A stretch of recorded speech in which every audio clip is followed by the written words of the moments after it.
अब क्या करोगे? मेरी पापा ने सोची ना कि मैं कल्लो को यूं बनाऊंगा ना यूं ना बनाऊंगा, यही ना मैं ऐसी रह गई। कौन कह रहा तू ऐसी रह गई? कल रात को 1-1:30 बजे के आसपास तू वो टीटू के अत्ता पे क्या कर रही? इतनी रात में तू वो टीटू पे का काम पड़ गया जो तू के अत्ता पे पहुंच गई? तो कैसे पता चली ये सब?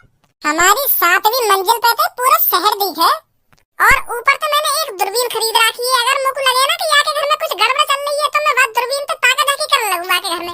तो ऐसी कल रात मुझको टीटू के घर में गड़बड़ लगी। मुझको आदत है रोज 1-1:30 बजे छत पे घूमने की, तो जब भी मैं रात को छत पे हवा लेने आया करे तो टीटू के घर के सारे बल्ब बंद रह गए और कल बाकी दूसरी मंजिल का बल्ब जल रहा तो मुझको कुछ गड़बड़ लगने लगी। तो जैसे ही मैंने दूरबीन अपनी आंखन पे लगाई तो तू कल्लो कारी गाड़ वा के कमरा में घुसी। वो खज्जी बेटा, ऐश्वर्या ना कुछ बोल सकती है और ना कुछ सुन सकती है। वैसे पढ़ी लिखी बहुत है ऐश्वर्या। चुद गई खज्जी के। का पापा ये ना बोल सके और ना सुन सके हैं? मतलब ये हमारी बातों में सुनना रही? अरे मैंने कहा तो है तेरे से, ये ना कुछ सुन सकती है और ना कुछ बोल सकती है। शेरा मेरे यार, तू तो मुझे कुछ समय के साथ साथ भूल ही गए हो। पहले कहा हम एक दूसरे के गले में हाथ डालकर डोलक रहे और अब तो तू हमको भूल गया बिल्कुल। अब तो तेरे पास मिलने को भी टाइम ना है हमसे। यार ऐसा कुछ नहीं है जैसा तू सोच रहा है, समय के साथ साथ सब बदल जाता है। जब हम कॉलेज जाया करते थे उस टाइम तो हम फ्री रहते थे, इसलिए एक दूसरे के गले में हाथ डालकर डोला करते थे। और आज कहाँ किसी के पास टाइम है। और तेरे को तो पता ही है मेरा कितना बड़ा कारोबार है, कितनी सारी कंपनियां हैं, तो तू ही बता मेरे को घूमने का टाइम कहाँ से मिलेगा। और फिर भी देख ले, मैं तेरी राजी खुशी पूछने 1-2 महीने में 1-2 बार तो आ ही जाता हूँ। हाँ ये बात तो बिल्कुल सही बोल रहा है तू शेरा, इस समय किसके पास घूमने फिरने का टाइम है। अब जिम्मेदारी ही इतनी हो गई है हम पर, पैसों की टेंशन, अपने बालक बच्चों की पढ़ाई की टेंशन, अपनी वाइफ की टेंशन और तो और घर के खर्चा पानी की टेंशन। मेरे ऊपर तो टेंशन ही टेंशन है। पर यार शेरा, तेरी जिंदगी बढ़िया है, तेरे को तो टेंशन लेने की जरूरत ही नहीं है। तू तो टेंशन फ्री ही रहता होगा क्योंकि तेरे पास पैसा ही इतना है। और जिसके पास पैसा होता है तो उसको टेंशन लेने की कोई जरूरत नहीं होती, टेंशन फ्री रहता है वो बंदा हरदम, जैसे तू। ये बात तो बिल्कुल गलत बोल रहा है तू यार। हाँ, चाहे किसी के पास कितना भी रुपया पैसा हो, उसको अपने घर की और अपने बालक बच्चों की हमेशा ही फिक्र रहती है। उनको हमेशा इस बात की टेंशन रहती है कि मेरा बच्चा आगे चल के कुछ कर पाएगा या नहीं कर पाएगा। मेरे को भी अपने बालक बच्चों की बहुत फिक्र है और सबसे ज्यादा तो सबसे छोटे की फिक्र है, क्योंकि वही है हमारे घर में नालायक, जिसकी रोज बाहर से शिकायतें आती रहती हैं। मैंने तो मन में सोच रखी है, अगर मेरा छोटा लड़का सुधर जाए ना तो मैं अपने पूरे मोहल्ले में लड्डू बंटवा दूंगा। लड्डू, बहुत परेशान हूं मैं तो उसको लेकर। अरे शेरा, हर एक घर की यही कहानी है, हर एक घर में एक शैतान बच्चा तो जरूर होता है जो बहुत शरारतें करता है। यार वो शरारतें न करे, वो पता ना कहाँ करे, बाकी बातें न सुन के और बाकी शिकायतें न सुन के मैं तो बहुत परेशान हूँ। अरे इतनी टेंशन मत ले, एक ना एक दिन वो जरूर सुधर जाएगा। हाँ वैसे मैं भी रोज भगवान से यही दुआ करता हूँ। अरे इन सब बातों को छोड़, मैं तो तेरे को बताना ही भूल गया, मैंने तो यहाँ किस लिए बुलाया है। तो क्या हो गया, अब बता देना।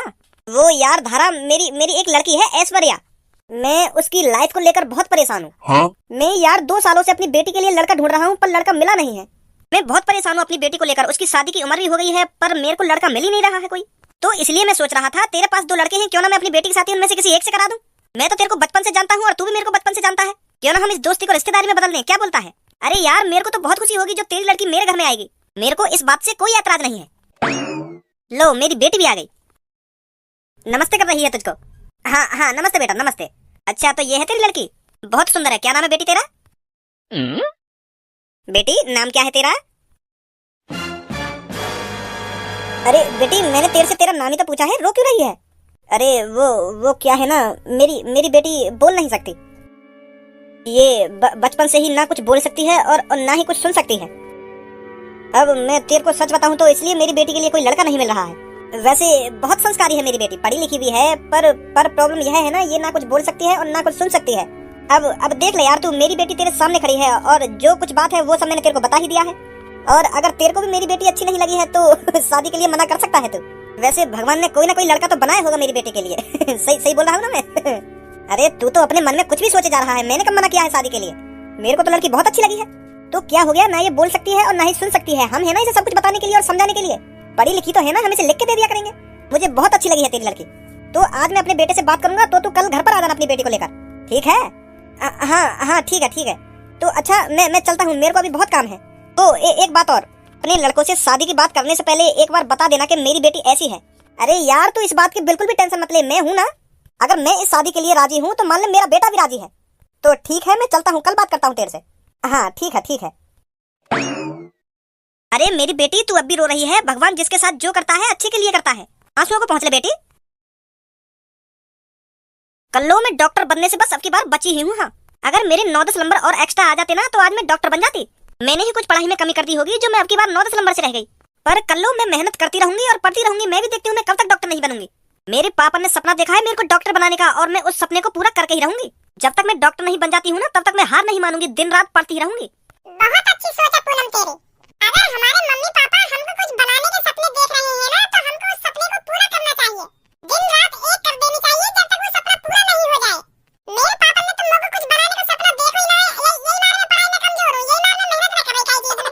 अगर मेरे भी पापा सपना देखते ना कि कल को मेरे को पुलिस इंस्पेक्टर बनाना है या डॉक्टर बनाना है, मैं तो वो सपने पूरा कर देती अब तक। मैं तेरी तरह तक टाइम बर्बाद थोड़ी करती। अगर मेरे पापा कहते ना कि तेरे को डॉक्टर बनना है, तो मैं अब तक डॉक्टर बन जाती। हाँ, इतनी मेहनत करती पढ़ाई लिखाई में। अरे अब क्या करोगे? मेरे पापा ने सोची ना कि मैं कल को यूं बनाऊंगा ना यूं ना बनाऊंगा, यही मार में ऐसी रह गई। कौन कह रहा तू ऐसी रह गई? कल रात को 1-1:30 बजे के आसपास तू वो टीटू के अत्ता पे क्या कर रही? इतनी रात में तू को वो टीटू पे का काम पड़वा जो तू के अत्ता पे पहुंच गई? तो कैसे पता चली ये सब? हमारी 7वीं मंजिल पे थे, पूरा शहर दिखे, और ऊपर तो मैंने एक दूरबीन खरीद रखी है। अगर मुझको लगे ना कि यहाँ के घर में कुछ गड़बड़ चल रही है, तो मैं बात दूरबीन पे ताका झाकी कर लगूं माँ के घर में। तो ऐसी कल रात मुझको टीटू के घर में गड़बड़ लगी। मुझको आदत है रोज 1-1:30 बजे छत पे घूमने की, तो जब भी मैं रात को छत पे हवा लेने आया कर रहा, तो टीटू के घर के सारे बल्ब बंद रह गए, और कल बाकी दूसरी मंजिल का बल्ब जल रहा, तो मुझको कुछ गड़बड़ लगने लगी। तो जैसे ही मैंने दूरबीन अपनी आंखन पे लगाई, तो तू कल्लो कारी गांड वा के कमरा में घुसी। पहले मैं सोच लगा कि ये कल्लो ना कारी बिल्ली बिल्ली होगी जो ये टीटू के कमरा में घुस गई है। तो फिर जैसे ही मैंने दूरबीन और जूम करी, तो तू मुझको साफ-साफ दिख रही टीटू के संग कच्ची चोली में। लाल कलर की चोली पहन रखी थी और पीले कलर की कच्ची पहन रखी, जाने तो छेद है रहे। तो जैसे मैं नीचे भाग गया ना तीसरी मंजिल तक अपना मोबाइल लेने, तो जैसे फिर मैं ऊपर आया और अपने मोबाइल को कैमरा खोल कर जैसे मैंने जूम करा, तो इतने में काम खत्म है। वो ने कपड़ा पहन लिए और टीटू खुश है कि तू 500 का जन 2000 का नोट दे रहा आते। क्या कर रही बाकी अट्टा में आधी रात में? तू धंधा कर रही आधी रात में? तो बड़ा मजा आवे आधी रात में यू सब देखने में। मोको यू सब देखने में मजा ना आवे, मोको आधी रात पे छत पे घूमने में मजा आवे। और जब मोको कुछ गड़बड़ लगे, तो यही मार में दूरबीन पे के घर में देख लूं कि या के घर में कुछ गड़बड़ ना है रही हो, कहीं चोर बोल ना घुस जाए, बाद में मैं दिखा तो दूंगा कि यार चोरी करी। पर यू टीटू के घर में कच्ची चोर में पता ना का गुल खिला रही। तेरे पापा ने तो को धंधा वाली बनाने का सपना तो देखो ना होगा, जो तू आधी रात में यू सब काम कर रही है। शर्म ना आवे तो? बहुत देर रह गई, बहुत देर का समय है। तेरी बात ने अभी मुंह बंद करना सुनी। शर्म ना आई तो तू एक लड़की बदनाम कर रहा खुले में। अच्छा, तो मैं तो को खुले में बदनाम कर रहा हूं। खा अपनी मां कसम, तू टीटू के घर पे रह गई कल रात में, और तेने वहां के कमरा में जाके अपने कपड़ा न उतारे, तेने लाल कलर की चोली और पीले कलर की कच्ची पहन रखी, जान में तो छेद है रहे। हम कसम तेरे ये सब न करा। और वहां के बाद का तो सीन मैंने मिस कर दिया मोबाइल लाने के चक्कर में। अगर मैं वहीं पे खड़ा है कि दूरबीन से देखता रहता ना, तो सब बता देते मैंने क्या करा वहां के संग। और एंड में तेरे जन 500 का जन 2000 का नोट लियो टीटू पे। अब कह दे ना लिया मैंने नोट। मोटा खाना खा के झूठा इल्जाम मत लगा बच्ची, हमें बता रही तू। मैं गई रात में टीटू के घर पे, मेरा रात में चाय पीने का मन करे ना, तो मैं वहां के घर पे चाय के लिए चीनी लेने गई। चीनी खत्म है हमारे घर पे, तो रात में मेरा बहुत मन कर रहा चाय पीने का, तो मैंने सोची कि मैं टीटू के घर पे ले आऊं चीनी। तो वहां ने मुझे चीनी दी रात में, और तू खाम मेरे बारे में गंदी गंदी बात कर रहा है। ए मोहम्मद बजावे खामो खा की रात में कपड़ा उतार के तो चीनी ले जावे। गई तो चीनी लेने टीटू के घर में रात में। साफ साफ गाना बता रही तो अपनी दुग्गी दिलवाने की पैसे के चक्कर में। टीटू ने तेरी दुग्गी तेल पूल के 500 का नोट दे के भगा दी होगी तू। मेरे को भज्जी तेरे से ये उम्मीद बिल्कुल भी नहीं थी कि तू मेरे सामने कल्लो से इतनी घटिया बातें करेगा। अब जितनी जल्दी हो सके उतनी जल्दी मेरी नजरों के सामने से निकल जा तू। हाँ पूनम, मैं कुछ गलत थोड़ी बोल रहा हूँ। जो कुछ रात में मैंने देखो वही बात बता रहा हूँ मैं तो। विश्वास ना मेरी बात पे। मैंने कहा ना तेरे से चुपचाप मेरी नजरों के सामने से निकल जा। मैंने सच में ये दूरबीन के बाद टीटू के घर जाना नहीं जा रहा यहाँ से। भलाई को जमाना ही ना रहे हो। एक तो मैं ये कल्लू की हकीकत बता रहा हूँ, और तुम मुंह पे गुस्सा उतार रही है। जा रहा नहीं जा रहा भी तू यहाँ से। एक तो हकीकत बता रहा हूँ मैं ये कल्लू की, और मुझे ये डांट रही है, मुझे भगा रही है अपने पास से। बल्कि ये कल्लू भगाना चाहिए, और ये मुझे भगा रही है। जा रहे हैं कोई बात नहीं। अभी तो पक्ष ले रही है तू यागी, एक दिन तू भी देख लेगी यहाँ का चेहरा यू कैसी है कैसी ना है। अब बताएगा बच्ची तो को। मम्मी पापा ना दिख रहे, पापा कहाँ गए? वो बेटा तेरे पापा अपने एक पुराने दोस्त से मिलने गए हैं आज। वो जो पुराने दोस्त हैं वो पापन के बचपन के यार दिखे। हाँ बिल्कुल सही सोचा बेटा तूने। सुबह के गए हैं तेरे पापा, बस अब आने ही वाले होंगे। मोगो कुछ बात करनी पापन से। मैं सोच रहा था पापन से बात करके अपने दोस्त के संग कहीं घूमने लेकर जाऊं। पापन से भी पूछना जरूरी है ना। मेरे सगरे दोस्त विदेश घूमने जा रहे हैं, तो मैं भी सोच रहा हूँ मैं भी चला जाऊं उनके संग। हाँ सही बात है बेटा तेरी। पर मम्मी मैं जा तो जब ही पाऊंगा ना जब पापा हामी भर देंगे। कैसी बात है? बहुत सही सोचा बेटा तेरी। ले आ भी गए तेरे पापा। अरे बहुत सही हुआ जो तुम दोनों मेरे को यहीं मिल गए। वो पापा मोको तुमसे कुछ बात करनी है। तू अपनी बात है मुझको बाद में बताइयो, पहले अब तू मेरी बात सुन। मैं तेरे लिए एक लड़की देख के आया हूँ, बहुत खूबसूरत है, मेरे जिगरी यार की बेटी है और मेरे जिगरी यार की आदत बहुत अच्छी है, तो इसलिए मैंने उससे उसकी बेटी की शादी तुझसे कराने के लिए हामी भर दी है। पर पापा हामी भरने से पहले मुझे एक बार पूछ तो लेते, मैं शादी के लिए राजी हूँ या ना हूँ। तुम मुझे बिगर पूछे शादी के लिए हामी भरी आई अपने दोस्त से। पहले मुझे पूछते आके कि बेटा शादी करेगा या ना करेगा, तब अपने दोस्त से हामी भरते शादी की। तो अब मैं तोते पूछ तो रहा हूँ शादी की, और अब तो तेरी शादी लायक उम्र भी है गई है। अगर तू अब शादी न करेगा तो कब करेगा शादी? तेरे पीछे पीछे भज्जी भी शादी लायक हो जा रहा है, अगर तेरी शादी न होगी तो यहाँ की शादी कैसे हो जाएगी फिर? तो यही मार मैं अपने दोस्त से हामी भर आया हूँ तेरी शादी की। शादी तो करनी है ना एक दिन, चाहे शादी आज कर लो चाहे कल कर लो, और शादी जितनी जल्दी हो जाए ना उतना ही अच्छा होता है। वो बाबा मुझे एक बार पूछते तो सही कि मुझको कैसी लड़की चाहिए। अगर वो लड़की मुझको पसंद न आई तो तुम्हें ही बताओ मैं कैसे कर लूंगा बातें शादी, और कैसे रह लूंगा मैं जिंदगी भर आगे संग। अब पापा मॉडल जमाना चल रहा है, लड़का लड़की खुद पसंद करे एक दूसरे को तब जाके शादी करे। अब वो जमाना थोड़ी चल रहा है कि माँ बाप लड़की दे दिया है और शादी करा दी बातें। लड़की लड़का को देखती है और लड़का लड़की को देखता है, तब जाके शादी की बात आगे चलती है। और तुम पहले ही पक्की करे अपने दोस्त से मेरी शादी की बात। अरे मुँह को ज्ञान मत दे तू, हमें भी पता लड़का लड़की में का देखे, लड़का बस लड़की की सुंदरता देखता है और लड़की भी लड़का की सुंदरता देखती है। और मैं तुमको बता रहा हूँ लड़की खूबसूरत है, तुमको एक बार में पसंद आ जाएगी। हाँ अगर तुमको पसंद ना आवे तो तब बोलिए मोते। मेरी पूनम से ज्यादा खूबसूरत ना निकल वो लड़की। अगर वो मेरी पूनम से ज्यादा खूबसूरत निकल गई तो मेरी तो बेइज्जती हो जाएगी। बाहर वाले देख रहे हैं कि भज्जी से ज्यादा खज्जी की बहुत खूबसूरत है, ऐसे ऐसे तो मेरी बेइज्जती हो करेगी चौड़े में। हे भगवान मेरी पूनम से ज्यादा खूबसूरत ना हो वो लड़की, ऐसे तो नाक कट जाएगी मेरी। अब पापा तुम कह रहे हो तो लड़की खूबसूरत ही होगी तो मैं राजी हूँ शादी करने को। यू ही ना बात। कल मेरा दोस्त घर पे आएगा अपनी बेटी लेके, तू खुद अपनी आंखों से देख ली लड़की कितनी खूबसूरत है। ठीक है पापा। तो अब बता क्या बात कह रहा तुम होते? वो पापा मैं यूं कह रहा हूँ कि मेरे यार दोस्त विदेश घूमने जा रहे हैं तो मैं भी चला जाऊँ उनके संग। ना मत जा, अब कहीं मत जा घूमने। अब तो तू शादी के लिए राजी भी है तो मैं तेरी जल्दी से जल्दी शादी करा दूंगा, फिर अपनी बहू लेकर जहाँ मर्जी जाइए घूमने। दोस्तों के संग इतना मजा करना जो अपनी बहू के संग आएगा। कैसी बात है भज्जी की मम्मी करनी है उनसे, कहीं भूल जाए नमस्ते करनी। मेरे दोस्त को भी लगना चाहिए कि हाँ तू बहुत अच्छा लड़का है। पापा जाना तो होता तुम मेरी आदत है, फिर भी तुम ऐसी बात कर रहे हो। तुमने आज तक मेरी एक भी शिकायत सुनी है? मुझे जानकारी है इन सब चीजों की। अगर कोई बड़ा घर में आए तो समय पहले उनके पैर छूने चाहिए और नमस्ते करनी चाहिए। बहुत बढ़िया। कैसा लग रहा हूँ पापा मैं? लड़की वाले तो को देखने ना आ रहे, खज्जी को देखने आ रहे हैं जो तू बनठन का रेडी है। वो इन कोट पैंट में उतार दे, मेरे दोस्त की सेवा पानी कौन करेगा?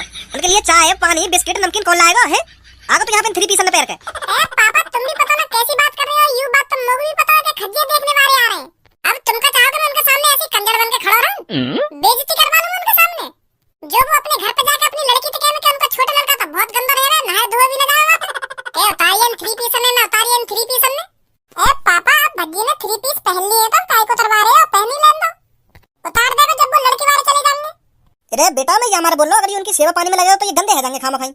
या तो बड़े ये कोई सिंपल कपड़े पहन ले तो यूं कहेगी ब्याह शादी में तो जाना रही 3 पीस में पैर के आ गए यहाँ पे। कोई बात ना पापा, अब तूने 3 पीस पहन लिए, अब अम्मा उतारी हो ठीक है। लगता है भज्जी तुमने नाराज कर दिया। नाराज होने वाली क्या बात बोल दी मैंने यहाँ पे? क्या नाराज कर दिया ना? नाराज कर दिया? अरे सब ठीक ठाक हो? नमस्ते अंकल। नमस्ते बेटा नमस्ते। अरे हम तेरा सुबह से इंतजार कर रहे थे, कहाँ रह गया था? अरे यार आने में तो देरी हो ही जाती है। अरे चल कोई बात नहीं बैठो। अरे बेटी तू क्यों खड़ी है, तू भी बैठ जा। खज्जी बेटा देख ले, ये है वो लड़की जो तेरे सामने बैठी है, जिससे तेरी शादी होगी। पसंद है तेरे को लड़की? हाँ पापा पसंद है मुझको। मैं तेरे को पहले ही बोल रहा था लड़की खूबसूरत है, तेरे को एक बार में पसंद आ जाएगी। हाँ पापा वाकई में बहुत खूबसूरत है ये। यू तो सच में पूनम से ज्यादा खूबसूरत है। क्या नाम है आपका? है क्या नाम है आपका बताइए ना। अरे आप शर्माइए मत, नाम बताने में कैसे शर्माना है। जितनी ये खूबसूरत है नाम भी उतना ही खूबसूरत हो गया। अरे बेटे ऐश्वर्या नाम है बेटी का। यार की तो शकल भी हीरोइनी जैसी है और नाम भी हीरोइनी जैसा है, ऐश्वर्या। मुझे लगा कि बोली भी हीरोइनी जैसी होगी। ऐश्वर्या जी कितनी पढ़ी लिखी हो आप? क्या क्या कर रखा है आपने? वो खज्जी बेटा ऐश्वर्या ना कुछ बोल सकती है और ना कुछ सुन सकती है। वैसे पढ़ी लिखी बहुत है ऐश्वर्या। चुद गई खज्जी की। क्या पापा ये ना बोल सके और ना सुन सके है? मतलब ये हमारी बातों में सुनना रही? अरे मैंने कहा तो है तेरे से, ये ना कुछ सुन सकती है और ना कुछ बोल सकती है। बेटी गूंगी बहरी है। पापा बहुत अच्छी है भाभी, करवा दो भैया की शादी इनसे। मुझे तो बहुत अच्छी लगी है भाभी, इन जैसी लड़की यार दुनिया में कहीं न मिलेगी। कितनी